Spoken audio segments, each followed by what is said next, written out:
সূরা নাজিআত 24 নম্বর আয়াত। ফাকালা আনা রাব্বুকুমুল আ'লা। সূরা নাজিআত 24 নম্বর আয়াত বোঝার জন্য আমাদের 6টি শব্দ জানতে হবে। ফা, তারপর, এই শব্দটা অনেকবার আমরা পাচ্ছি। ফা, তারপর, অতঃপর। ক্বালা, সে বলল। সে বলতে কে? ফিরআউন বলল। ফাকালা, তারপর সে অর্থাৎ ফিরআউন বলল, আনা, আমি, রব্বুন, রব।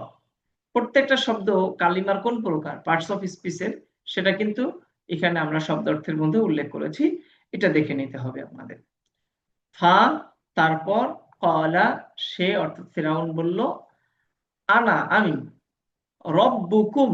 রব্বুকুমের মধ্যে দুই শব্দ, একটা হলো রব্বুন, রব প্রভু, আর কুম, কুমু রূপে আসে, কখনো কুম রূপে আসে। কুম বা কুমু এই অর্থ হলো তোমাদের। আনা রব্বুকুম, আমি তোমাদের রব। কেমন রব? আলা। আলা শব্দ অর্থ শ্রেষ্ঠ, মহান, সর্বোচ্চ।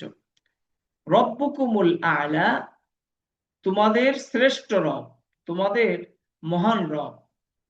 ফাকালা, অতঃপর সে অর্থাৎ ফিরআউন বলল, আনা, আমি, রব্বুকুমুল আলা, তোমাদের মহান রব, তোমাদের শ্রেষ্ঠ রব। তো এখানে সরল অনুবাদের পর আমাদের বুঝতে হবে রব্বুকুম, তোমাদের রব। কেমন রব? তোমাদের শ্রেষ্ঠ রব। আলা হলো রবের সিফাত, অ্যাডজেক্টিভ, রব শব্দের সিফাত।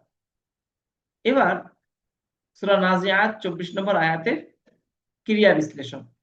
ক্বালা এর সিগা ওয়াহিদ মুযাক্কার গায়েব, বহস, মাদি মুসবাত মারুফ, মাসদার আল কওলু, অর্থ বলা, মাদ্দা বা মূল অক্ষর কফ ওয়াও লাম, বাব নাসরা ইয়ানসুরু, ফাআলা ইয়াফউলু, ক্বালা ইয়াকুলু, এই ফরম্যাটে। জিন্স বা মূল অক্ষরের জাতীয়তা হলো আজওয়াফুন ওয়াওই। হুবহু ক্বালা শব্দটি পূর্ণ আল কোরআনে 526 বার ব্যবহার হয়েছে, বিপুল পরিমাণ। তাহলে আমরা যদি শুধুমাত্র ক্বালা শব্দটির সিগা, এর বিশ্লেষণ আমরা জানি, তাহলে অন্তত আল কোরআনের 526 বার আমরা ব্যবহার পাবো এবং 526টি ক্রিয়ার বিশ্লেষণ আমাদের জানা হয়ে যাবে। তো এই জন্য আমরা আপনাদেরকে বলবো, আমাদের এই আমপাড়ার দর্সুল কোরআন কোর্স, শব্দার্থ, ব্যাকরণিক বিশ্লেষণ, সংক্ষিপ্ত তাফসীর, শানে নজুল ইত্যাদি সহকারে আমপাড়ার দর্সুল কোরআন কোর্সটি আপনাদের জন্য অত্যন্ত উপকারী হবে ইনশাআল্লাহ।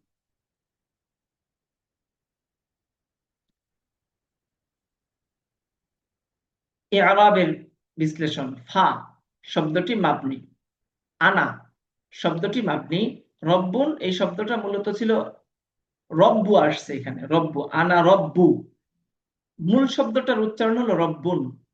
তাহলে এখানে রব্বুন না হয়ে রব্বু কেন হলো, এক পেশ কেন হলো?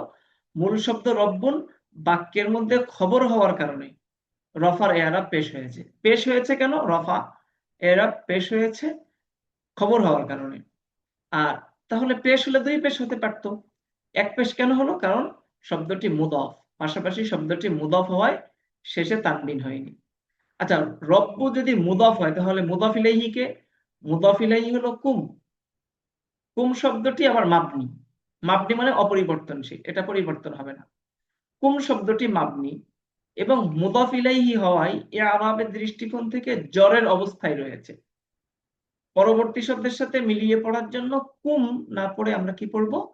কুমের পরিবর্তে কুমু পড়া হয়। মূল শব্দ হলো কুম, রব্বুকুম।